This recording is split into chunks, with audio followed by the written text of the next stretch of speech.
홍 감독은 이날 실력은 인정받았지만 대표팀에 승선하지 못한 선수들에 대한 질문도 받았는데요. 그는 배준호와 손준호의 대표팀 발탁 배제 이유가 뭐냐는 질문에 배준호는 최근 부상 기간이 있었다. 능력이나 그런 부분은 충분히 알고 있다. 다만 엄지성과의 경쟁에서 전체적인 폼이나 경기력적인 측면에서 지금은 밀린다고 판단했다.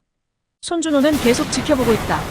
중국축구협회와의 부분도 명확하게 정해진 것이 없었다. 그런 부분도 영향이 있었다고 답하며 스토크의 왕으로 군림한 배준호를 평가절하하는 발언을 하며 팬들의 문매를 맞고 있습니다. 예전에 어린 손흥민을 향해서도 손흥민의 실력을 나는 잘 모르겠다고 발언 사례도 언급하며 맹비난을 하고 있는 상황입니다.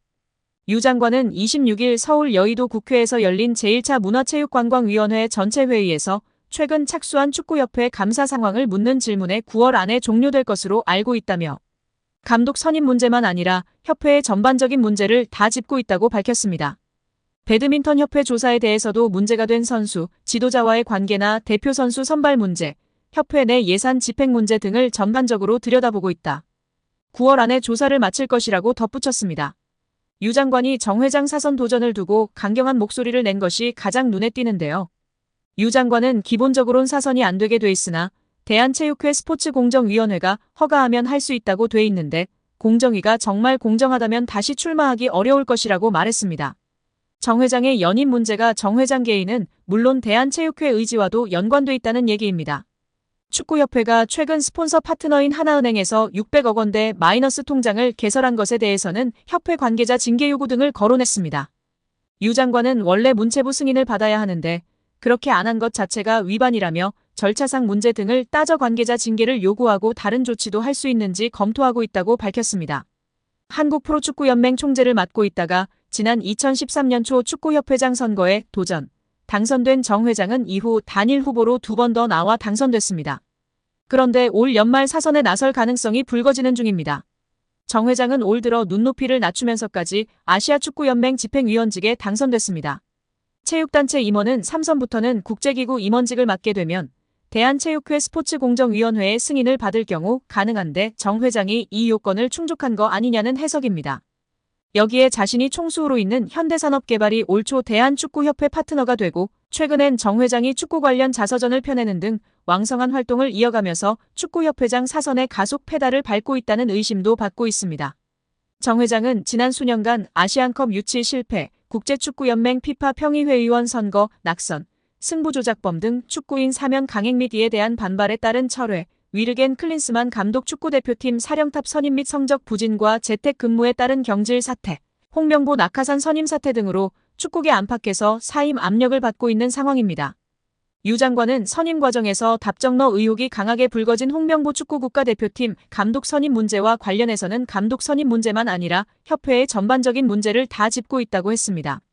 이어 중대한 절차적 하자나 법률 위반이 발견되면 감독 선임 자체가 무효가 되는 거냐라고 묻는 국민의힘.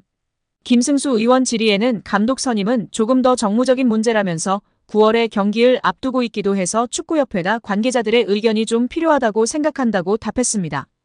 결국 홍명보 감독은 10년 만에 대표팀에 돌아옴과 동시에 외국인 지도자 버금가는 대우도 받습니다.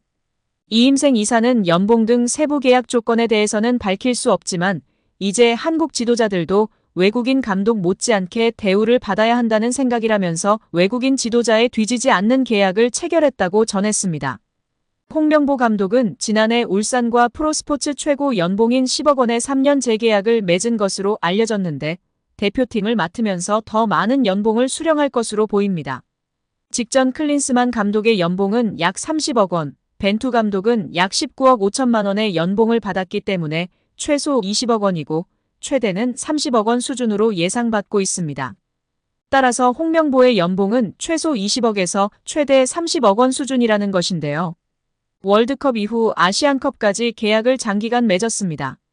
다만 월드컵 종료 후 중간평가를 갖기로 되어 있으나 경질 한들 남은 계약 기간 보존 금액하면 최소 30억 원이겠고 홍명보뿐 아니라 외국인 코치 2명도 생각하면 60억 원 이상이 나가겠네요. 정말 최악인 것 같습니다. 경질 없이 가도 홍명보 30억 원의 외국인 코치들까지 하면 연 60억 원 이상씩 나가는데 대체 왜 캐나다를 이끌고 코파 4강까지 간 제시마치를 안 잡았고 바로 프리미어리그 승격을 코앞에서 놓친 바그너, 그리스로 유로를 아쉽게 못 나간 포엣을 버리고 홍명보인지 당최 이해가 가질 않습니다. 정말 최악입니다. 축협. 반드시 책임을 져야 할 것입니다. 지금 당장 말입니다. 다음 달 24일 정몽규 대한축구협회장, 홍명보 국가대표팀 감독, 이임생 기술총괄이사가 국회에 출석할 예정입니다. 국회 문화체육관광위원회는 28일 정몽규 대한축구협회장, 홍명보 축구대표팀 감독, 이임생 협회 기술총괄이사 등을 포함한 10여 명의 증인 및 참고인 명단을 정리했습니다. 문체위는 다음 달 5일 전체 회의에서 이들에 대한 증인 채택을 의결하고 24일 현안 질의의 소환의 감독 선임 과정에 대해 집중적으로 캐물을 예정입니다. 24일로 예정된 현안 질의 일정은 2026 북중미 월드컵 예선전 일정과 9월 중순 마무리되는 축구협회에 대한 문체부의 감사 일정 등을 고려해 추석 이후로 날짜를 잡은 것으로 전해졌습니다. 증인 명단에는 정몽규 회장과 홍명보 감독, 이임생 이사를 비롯해 정혜성 전 협회 전력강화위원장, 박주호 전 전력강화위원 등이 포함됐습니다. 참고인으로는 직전 축구협회 전력강화위원들을 비롯해 황선홍, 김도훈 등 축구대표팀 임시사령탑을 맡은 지도자들도 포함된 것으로 알려졌습니다. 증인과 참고인 명단은 바뀔 수 있는 가운데 문체위는 가급적 많은 증인과 참고인을 현안 질의에 참여시켜 축구협회의 문제점을 소상히 파악할 수 있도록 준비할 예정으로 알려졌습니다. 대한축구협회 국회 감사 관련 여야 합의에 따른 출석 요구자는 총 14명입니다. 증인으로는 6명인데요. 정몽규 회장, 이임생 기술총괄이사, 홍명보 축구대표팀 감독, 정혜성 전 전력강화위원장, 박주호 전 전력강화위원, 김정배 상근 부회장입니다. 참고인으로는 8명이며 이들은 사정에 따라 불참할 수 있는 권한이 있다고 알려져 있습니다. 윤정환 전 전력강화위원, 이미연 전 전력강화위원, 이상기 전 전력강화위원, 전경준 전 전력강화위원, 황선홍 전 축구대표팀 임시감독, 김도훈 전 축구대표팀 임시감독, 박문성 스포츠 해설가, 김현수 체육시민연대 집행위원장입니다. 한편 문체부는 배드민턴협회와 축구협회 등 체육계 진상조사 결과를 이르면 추석 전에 발표하겠다고 밝혔습니다. 안정환은 18일 자신의 유튜브 채널에 김남일, 김영광, 조원희와 함께 출연, 자신이 국가대표로 활약했던 20년 전 상황에 대해 폭로하며 화제입니다. 안정환은 당시 조 본프레레 감독의 커리어가 다른 감독보다 떨어진다는 사람들이 있었다. 그들은 어떻게든 본프레레 감독을 자르고 자신이 감독 자리에 앉으려 했다며 KFA 내부에서 감독을 향한 영향력이 있음을 시사했습니다. 함께 국가대표로 활약했던 김남일 역시 당시 뛰던 선수들은 감독이 2명인 것 같은 느낌을 받았다며 의미심장하게 덧붙였습니다.